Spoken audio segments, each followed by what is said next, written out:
The Broken Promise. The ocean breeze in Malibu usually brings comfort, but tonight, sitting at our dining table, it feels suffocating. I stare at my childhood sweetheart, Austin Vance, as he avoids my gaze. He just announced that he turned down a prestigious promotion to the Sacramento Elite Guard, an opportunity he had been working toward for years. And he did it entirely for my cousin, Chloe Miller. Because of her low SAT scores, Chloe can only get into a local community college here in Southern California. To make matters worse, my mother, Mrs. Harrison, is in failing health. Instead of discussing it with me, Austin took it upon himself to rewrite my future.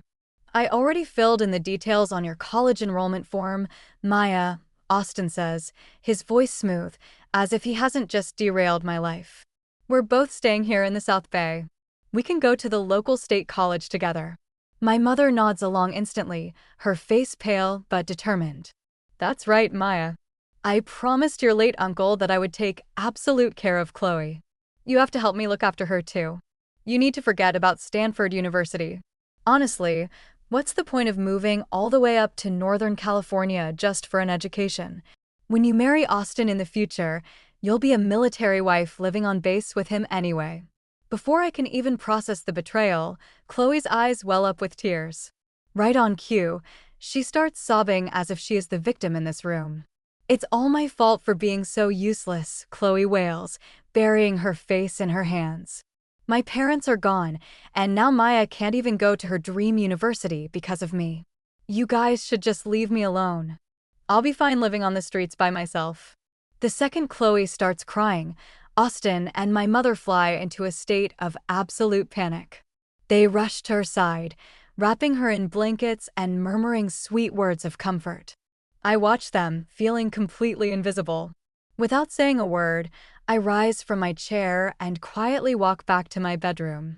Inside, my laptop is still open. The deadline to lock in our final university choice is exactly 1 minute away. With a steady hand, I log into the portal. The reason I want to go to Stanford isn't just for the prestige, or even just to be near Austin's original deployment. I wanted to experience the misty, fog-covered Northern California coast with him. We used to talk about walking through the redwood forests in the damp cold, watching our breath mist in the air, a symbol of growing old together. But looking at the closed door, I realize it doesn't matter who is standing next to me anymore. My dream belongs to me. 1 second before the clock strikes midnight, I change my institution back to Stanford University and hit submit.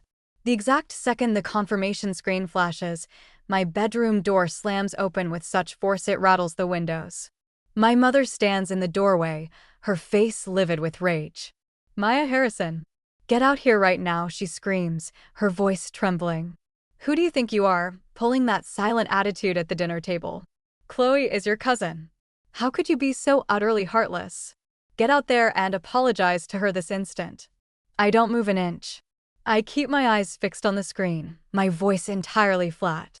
"I don't have anything to apologize for." She crosses the room in 3 quick strides and grabs my arm, her fingernails digging into my skin. "Have you lost your mind? So what I say doesn't matter anymore, is that it? You're apologizing today whether you like it or not." She hauls me out of my chair and drags me, stumbling, back into the dining room. Chloe is still there, her eyes swollen and red, curled up against Austin like a frightened, wounded animal. "Maya, apologize to Chloe," my mother orders, her grip still locked tight around my wrist. Chloe waves her hands frantically, her voice thick with theatrical tears. No, it's okay, Aunt Diane. It's my fault. I'm the one who ruined dinner. I'm the one who upset her." Austin chimes in, a heavy note of irritation cutting through his tone. "Maya, knock it off. We already agreed on this. Wherever I go, you go. There was nothing wrong with that arrangement. You're the one making a scene over school. Chloe is fragile. She can't handle this kind of stress. Just say you're sorry so we can all move on."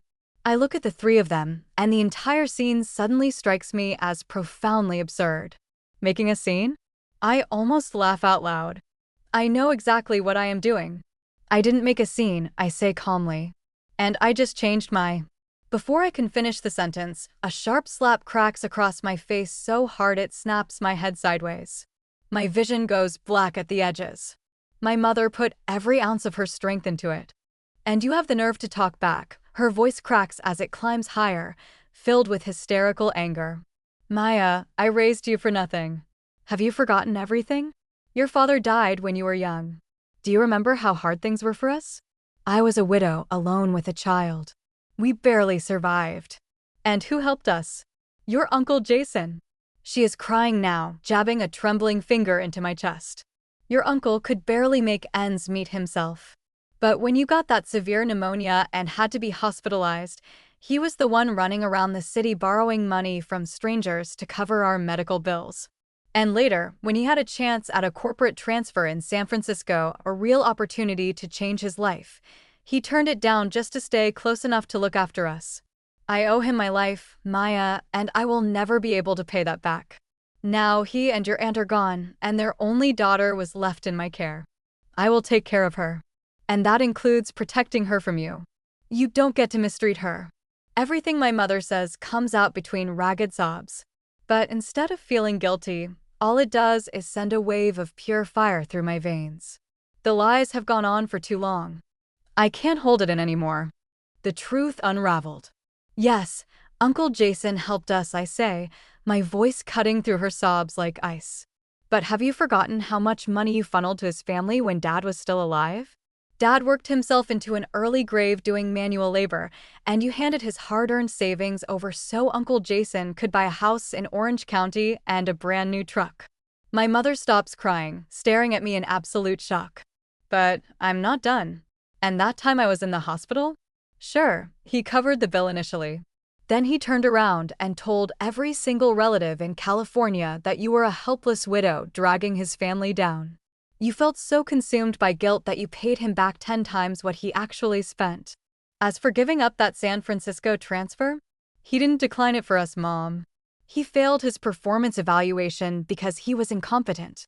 But he came back and told you he sacrificed his dream for our sake, so you'd feel indebted to him for the rest of your life. I shouted all in one breath, tearing apart the decades-old lie that had been dressed up as family loyalty. The dining room goes dead silent. My mother stands there, stunned, staring at me as if I am a total stranger. Tears are pouring down my face, hot and unstoppable, but my gaze remains steady.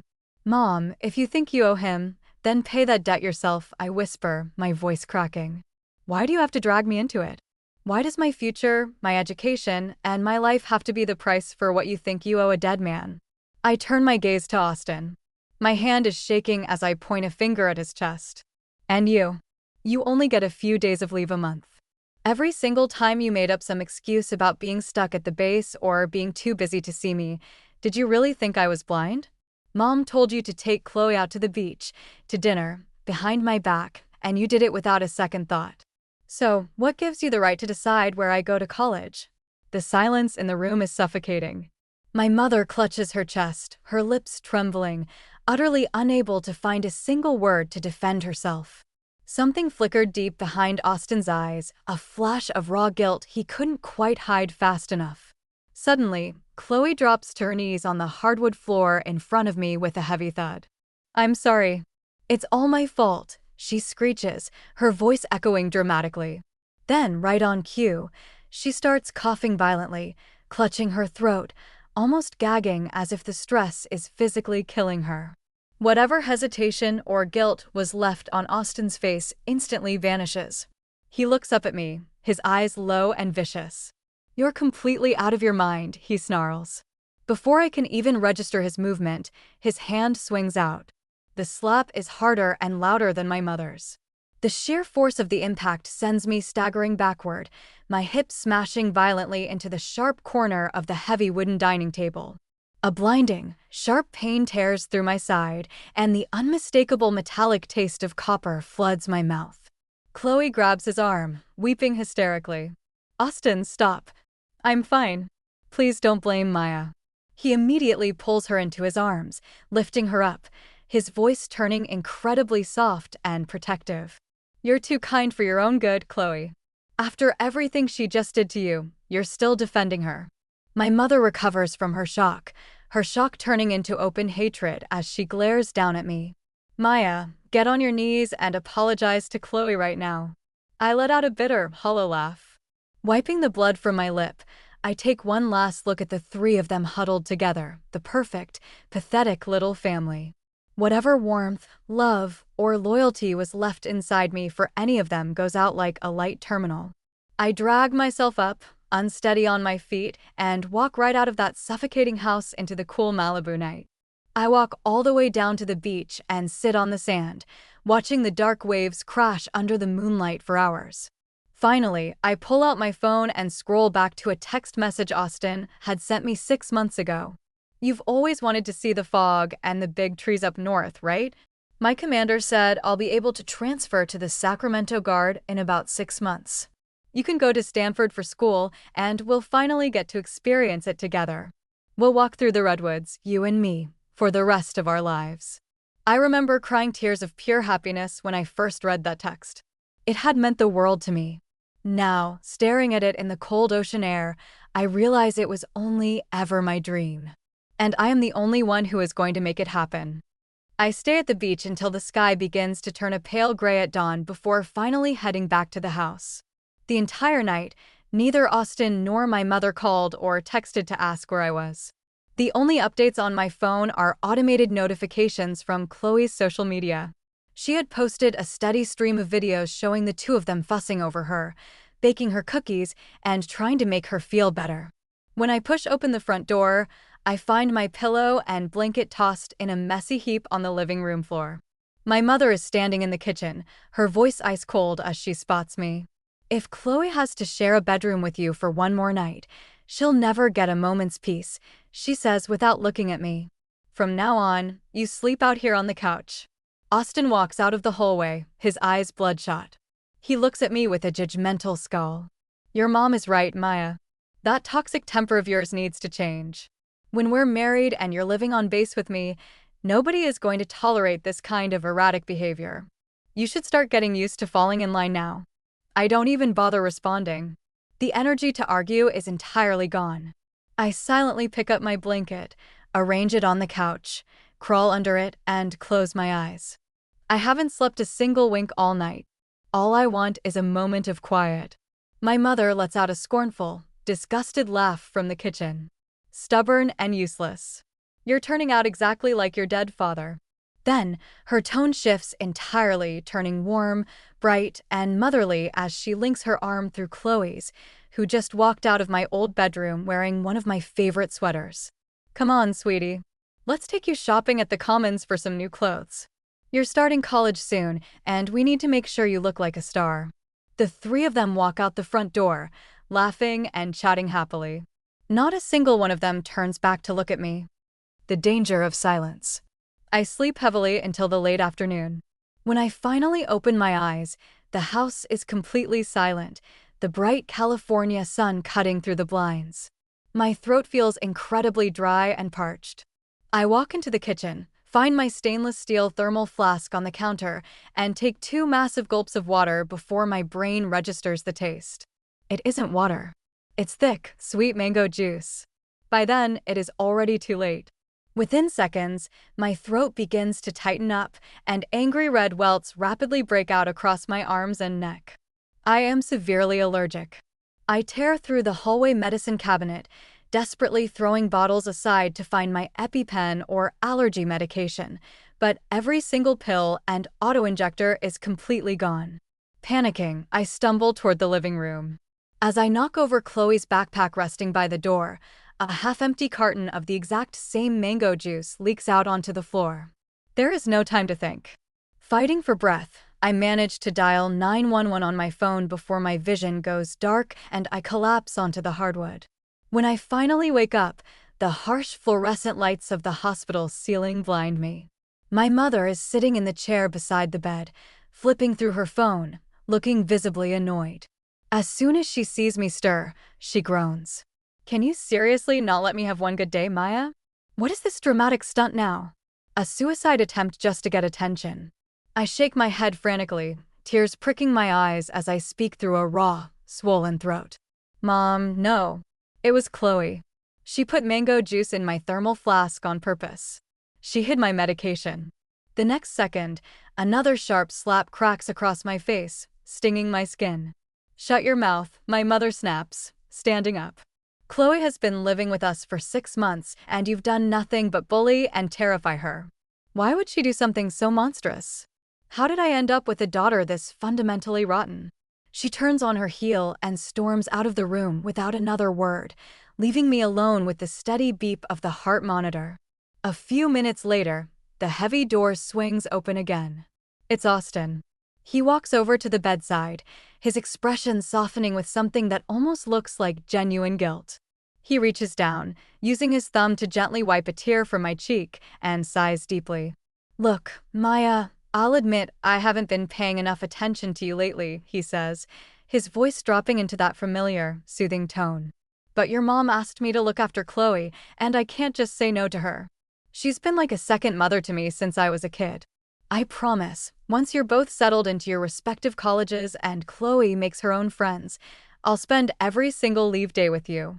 Okay, just be patient and stop making this harder than it has to be. I look straight into his eyes, searching for any shred of the boy I grew up with. Austin, I am telling you, Chloe is the reason I am lying in this hospital bed right now. Do you believe me? With a trembling hand, I unlock my phone and hold it up to his face. On the screen is the photo I took right before passing out, the mango juice sticking out of Chloe's backpack, alongside a clear screenshot of her digital CVS pharmacy receipt showing she had picked up my prescription order 2 days prior and never brought it home. Austin frowns, staring at the screen. For one brief, desperate moment, a spark of hope flickers inside my chest. Just this once, I need him to stand up for me. I need him to see the truth. But what he says next makes my blood run completely cold. She probably just forgot you were allergic, Maya, Austin says, quickly looking away and refusing to meet my eyes. I'll apologize to you on her behalf. Just don't mention this to your mom. Chloe has it hard enough adjusting to life here. If your mother turns on her too, how is she supposed to keep living in that house? We're all she has. Just let it go. Don't make a massive thing out of this. Just like that, a deliberate attempt on my life is brushed aside as an accident. My safety simply does not matter compared to their comfort. I slowly lower my phone and nod. Fine. I finally understand. I need to stop expecting anything from any of them. After I am discharged from the hospital, I don't go back to the Malibu house. Instead, I find a temporary assistant job at a local diner in Ventura that comes with a small staff room. I cut off contact, working silently, waiting for the day the official college enrollment letters are mailed out. I only return to the house on the afternoon my acceptance letter arrives in the mail. When I push open the front door, the atmosphere inside is bright, warm, and loud with celebration. Austin and my mother are crowded around Chloe, who is spinning around in a brand new, expensive designer dress. The three of them are hugging and beaming with pride. Our little Chloe is going to be a college girl, my mother gushes, clapping her hands. I'm so incredibly proud of you, sweetheart. As gorgeous and talented as you are, you're going to have all the boys at the local campus lining up.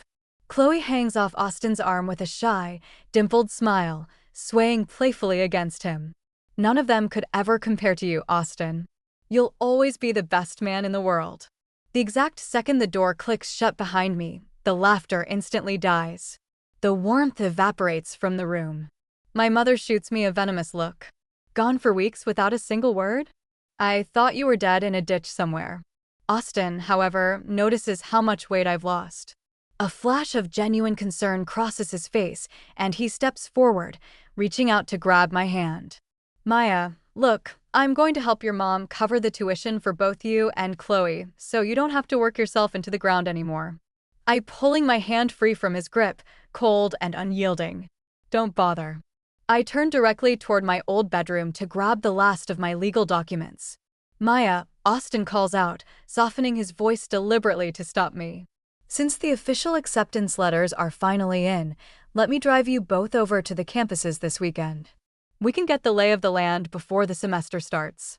It'll be fun. Really? Chloe lights up instantly, latching onto his arm even tighter. Austin, you're the absolute best. Then, right on cue, her expression dims. She glances at me with perfectly rehearsed caution. Oh, but I think Maya is still upset with me. She probably doesn't want to go if I'm in the car. Why don't you two just go without me? I really don't mind staying back. Hearing her fake innocence, I just feel an overwhelming sense of exhaustion. Before my mother can start screaming at me to reassure Chloe, I speak first. You guys go. I have things to do. Austin frowns, stepping forward instinctively and reaching for my wrist. Maya, wait. My mother cuts him off immediately, pulling him back. Look at that miserable face, Austin. She'll just drag down the entire mood. Leave her here. Let's go celebrate without the drama. The moment the front door clicks shut and their laughter fades down the driveway, I move. I walk into the room, grab the small duffel bag I left behind, and pick up my official Stanford University acceptance letter along with the one-way Amtrak train ticket I purchased days ago. I walk out of the house and head straight to the station. The winter shift. The air in Northern California is nothing like the heavy, humid heat of Malibu. Up here, near Palo Alto, the mornings are thick with a crisp, low-hanging fog that rolls over the sandstone arches of Stanford University. It smells of eucalyptus, damp earth, and clean slate. I arrived on campus with a single duffel bag, 2 healing bruises on my face, and a bank account that didn't leave any room for mistakes. While other freshmen arrived in luxury SUVs packed to the brim with designer dorm decor, accompanied by mothers fussing over custom duvet covers and fathers carrying heavy boxes, I stood alone near the main quad. I watched a mother gently tuck a box of homemade snacks into her daughter's backpack, both of them laughing. No one came with me. No one helped me carry my bag.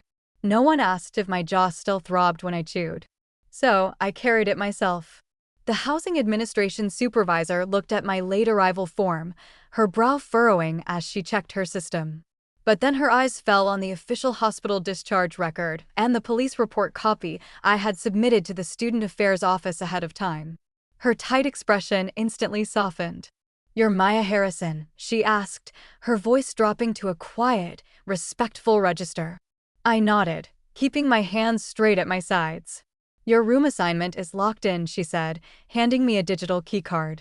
"Student Health Services already has your severe mango allergy registered on your file. You did the exact right thing by sending these documents ahead of time, Maya." The right thing.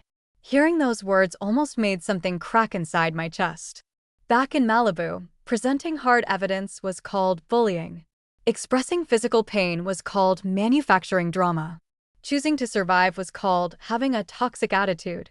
But here, thousands of miles away, a complete stranger looked at the cold, hard paperwork and simply believed me. She recognized that I knew my own body and my own boundaries. I lowered my head slightly, blinking back the sudden warmth in my eyes. "Thank you." My dorm room was small, Spartan, and perfect. 1 oak desk, 1 twin bed, 1 narrow closet. The mattress was thin, but it belonged entirely to me. There was no Chloe curled up in the corner, whimpering and pretending that my presence was suffocating her. There was no mother tossing my bedding onto a living room floor.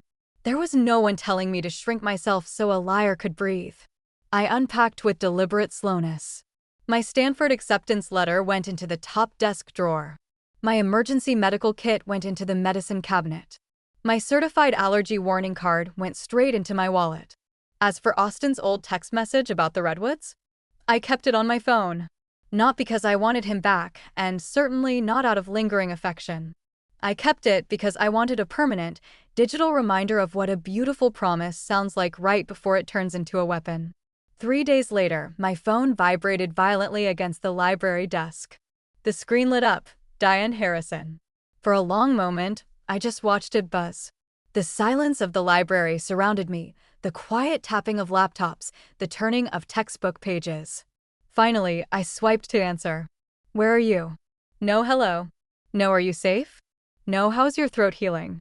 Just the same sharp, tight, familiar rage. "Stanford," I replied, my voice entirely flat. The line went dead silent for a beat. Then, my mother's voice rose so sharply I had to pull the phone away from my ear. "Stanford? You sneaked up north behind my back? After everything?" I looked out the massive library window, watching the gray fog blanket the campus trees. No, Mom. You tried to rewrite my future behind mine. I just corrected it. How dare you speak to me with that tone, she hissed, her voice trembling with huffed indignation. Do you have any idea how traumatized Chloe was when she came home and found your room empty? She cried herself to sleep for 2 straight days. Did you even care? Did you? I countered quietly. My mother choked on her next breath. I waited, but she didn't answer. Instead, her voice hardened into cold steel. You are packing your things and coming back to Southern California right now. Your cousin is incredibly fragile, Maya. Your Uncle Jason trusted me to raise her. I owe him our lives. If you owed Uncle Jason, you should have paid that debt with your own life choices, not mine, I said, my grip tightening on the phone. Uncle Jason didn't sacrifice anything for us. He failed his corporate transfer because he didn't pass the review.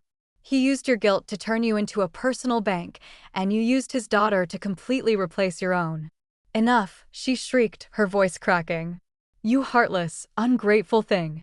You think moving to Northern California makes you a grown-up? You think you can survive out there without my financial support? I looked around the grand, quiet library.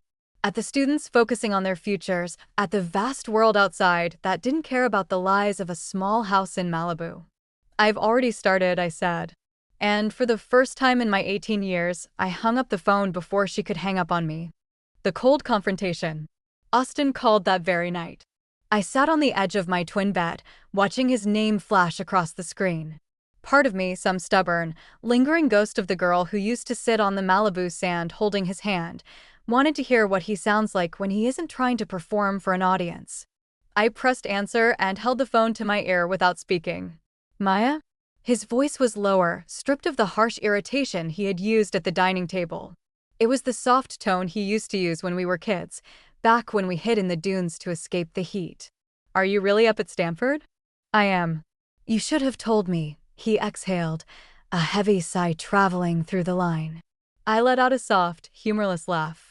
Why? So you could help my mother lock me in my room?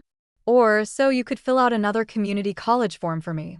No, he said quickly, his defensive instincts kicking in.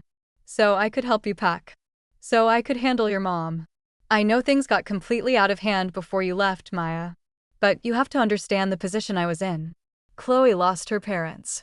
Your mom is dealing with failing health and carrying massive pressure. I was just trying to keep the family stable. Do you believe Chloe put mango juice in my flask, Austin? The silence that followed was dense and heavy. I could hear the faint sound of the ocean waves through his end of the line. He was standing outside the Malibu house.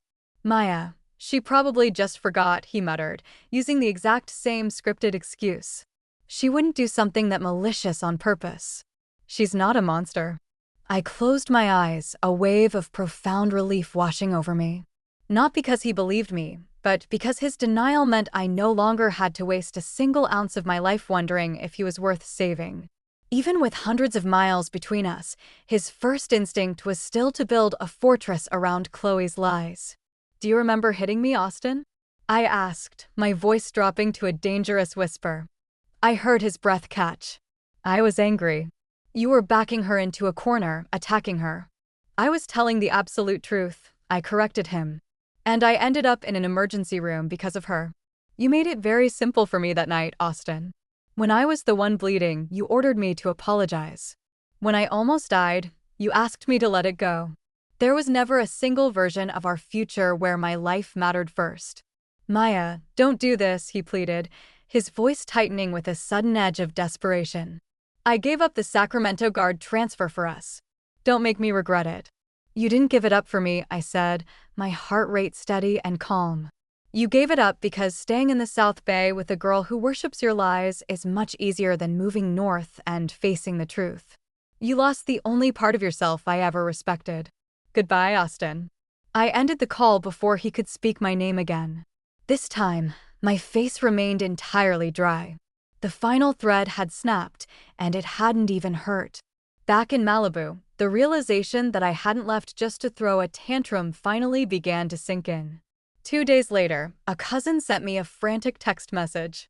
My mother had gone into my bedroom to find it entirely cleared out, no clothes, no old textbooks, not even the small ceramic jar where I kept my tutoring savings. I had stripped the room bare. True to form, Chloe was the first to react publicly. She posted a photo on Instagram, her eyes heavily ringed with red, holding a vintage stuffed animal. The caption read, "I never wanted to take anyone's space. I just wanted a family. I hope one day she can find it in her heart to stop hating me for just existing." The comments from our extended family poured in instantly, comforting her and labeling me as cold, erratic, and ungrateful for abandoning my sick mother. Austin liked the post within 3 minutes. Then, curiously, he unliked it an hour later. I stared at the notification, a small, cold smile touching my lips. That was so typical of Austin, always 1 second too late to be a decent human being. I didn't waste my time replying to the post or typing out long, angry paragraphs in the family group chat. The train ride north had taught me that screaming only matters to people who actually care about your survival. To people who profit off your silence, screaming is just noise. What they needed was evidence. And I had been quietly organizing my digital files since the day I arrived. I created a master folder on my laptop and began attaching the files one by one. The Stanford University portal log showing my preference had been maliciously altered from an IP address matching my mother's home router, followed by my manual restoration seconds before the deadline. To the emergency room admission records detailing a severe anaphylactic reaction to mango ingestion. 3. The high-resolution photo of the commercial mango juice carton tucked inside Chloe's backpack, alongside the time-stamped digital CVS pharmacy receipt proving she had confiscated my epinephrine refills 48 hours prior. For my phone's photo logs from the hospital bathroom, showing the dark purple bruise on my hip from where Austin had struck me into the dining table.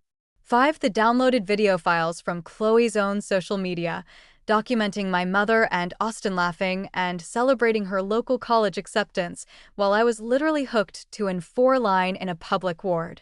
Then, I made one final call to my father's estranged older sister, Aunt Clara. My mother had cut her off a decade ago because Clara refused to participate in the collective worship of Uncle Jason's memory. When I asked her about the legendary San Francisco transfer, Aunt Clara let out a sharp, bitter laugh over the phone. "Your mother still peddles that ridiculous story?" Clara sighed. "Maya, everyone in the family knew the truth except Diane.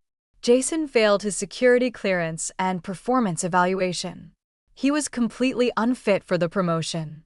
He came home and told your mother he sacrificed it for her because he knew she'd feel guilty enough to fund his lifestyle. Your father used to scream at her about it. He told her Jason was treating our family like an open checkbook." "And the hospital money from when I had pneumonia?" I asked, my fingers turning cold against the desk. "He loaned her $500, Clara said flatly. "And your father paid him back $5,000 the very next month just to get him to shut his mouth. But your mother kept secretly sending them checks even after your dad passed away and you two were living on canned soup. She chose that lie, Maya. She needed to feel like a martyr." The truth didn't shock me. It just made me incredibly tired. My mother hadn't just chosen Chloe over me, she had chosen a beautifully packaged lie over her own daughter's life. My hands were perfectly steady as I opened my email client. I attached every single document, every photo, and the screen recording of Aunt Clara's confirmed bank statements from my father's old files. I addressed the email to my mother, to Austin, to every relative in the family tree, and to the admissions office of the local community college Chloe was set to attend. I also CC'd the Ethics and Conduct Review Board of the Sacramento Guard, using the official military contact sheet Austin had once proudly left on our kitchen counter. My cover letter was brief, written with the cold detachment of a medical report. I did not abandon my family. My academic records were tampered with without my consent. I suffered a life-threatening allergic reaction after Chloe Miller intentionally contaminated my thermal flask and hid my emergency medication. Austin Vance and Diane Harrison actively suppressed this evidence to avoid social discomfort, resulting in physical assault. Uncle Jason's supposed financial sacrifice was a documented fraud. All debts were repaid tenfold by my late father. I am currently safe at Stanford University. Do not contact me to apologize. Do not contact me to negotiate. I am no longer paying for a debt I did not create. I hit send, closed my laptop, and walked out into the crisp, foggy California morning to head to my chemistry lecture. For the first time in my life, I let the truth do the fighting while I walked away. The unraveling. By the time my afternoon seminar wrapped up, my phone was practically burning through my jacket pocket. The digital fallout had begun. The family group chat, usually a quiet stream of birthday wishes and shared recipes, had descended into absolute chaos. Relatives who had spent the last week calling me an ungrateful runaway were suddenly demanding to know why Chloe had a carton of mango juice and my prescription refills hidden in her bag. The evidence was too precise, too chronological, and too cold to be dismissed as teenage drama. Worse for them, the institutional gears were turning. The local community college's Student Safety Board replied to my CC'd email within 2 hours, stating that Chloe's upcoming enrollment was officially being placed under administrative review due to the documented safety risk. But it was Austin who bore the heaviest blow. The Sacramento Guard's Conduct Review Board didn't play around with domestic abuse or coercion. An official notification from his base appeared in my inbox. His highly coveted promotion and transfer were put on an indefinite hold pending a full behavioral investigation. A senior officer had reportedly called him into the command office and told him flatly, "A uniform represents honor, Vance. Your choices do not." Austin called me 11 times in a row. I didn't answer. My mother called 19 times. I let it ring out against the wooden library desk. Chloe sent absolutely nothing. That was how I knew she was currently putting on her grandest performance yet, weeping in front of an audience to keep the walls from collapsing around her. Later that evening, a younger cousin who had always hated Chloe's theatrical behavior secretly sent me a video recorded from inside the Malibu living room. The video showed Austin standing over the coffee table, his face pale and his military posture completely broken. He was holding up his phone toward Chloe, who was curled into a ball on the couch. "Did you write this?" Austin's voice sounded ragged, stripped of all its usual arrogance. "Did you actually tell her you wanted her too sick to leave?" Chloe shook her head violently, her eyes swollen. "I was terrified, Austin. I didn't mean it like that. I just knew if Maya went north, Aunt Diane would forget about me and you would leave too. I lost my parents. I couldn't lose you guys too." My mother sat beside her, but for the first time in 6 months, she looked less certain. Her face was entirely bloodless.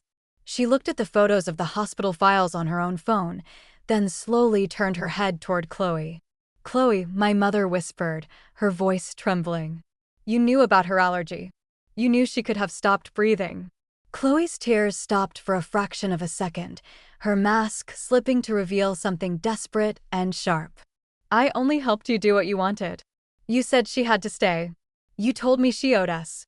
In the video, my mother looked like someone who had suddenly been forced to breathe the toxic smoke of her own burning house. She slowly pulled her hand away from Chloe's shoulder. Austin turned his back on them both, walking out onto the balcony. He hadn't come out of this innocent. No one had. He had chosen to believe a lie because believing the truth would have forced him to admit his own cowardice. The following Tuesday, the community college officially rescinded Chloe's admission, citing a zero-tolerance policy for premeditated harm against another student.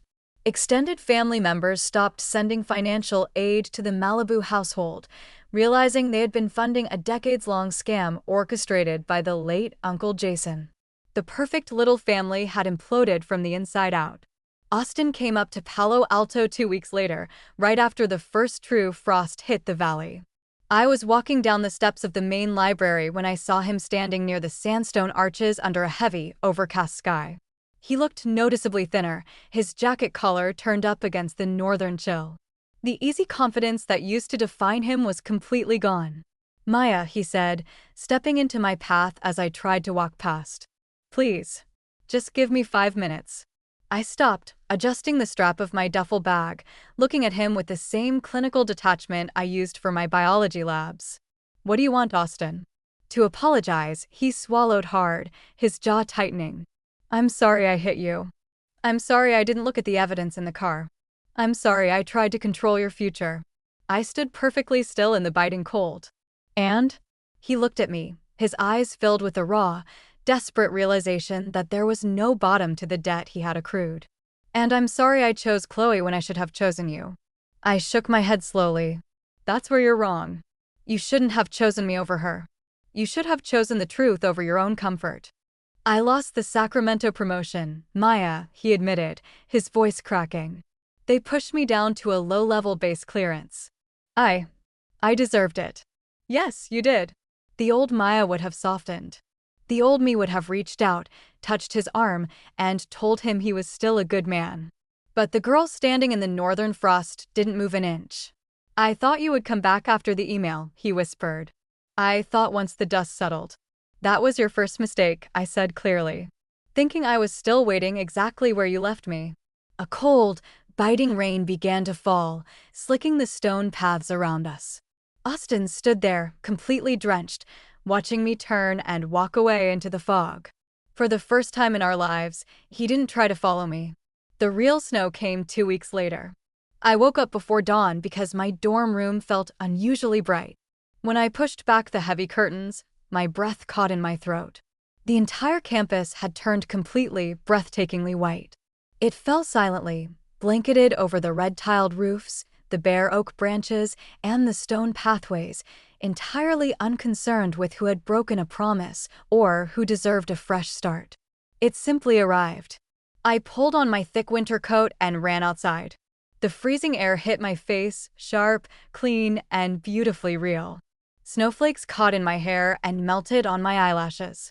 Across the quad, a group of students from my literature class were laughing, throwing snowballs, and yelling my name, waving me over to join them. I stood in the center of the white courtyard and looked up into the pale sky. This was the exact winter I had dreamed of for 18 years. I had fought through the slaps, the poison, and the lies to get here. And I had made it happen entirely on my own. This is the conclusion of the story. Maya found her winter, and she found herself. If you want to check how the audience would react, choose your final verdict. Comment justice if you think Maya's cold, factual exposure was the perfect revenge. Comment harder if you wanted her to sue them into absolute bankruptcy.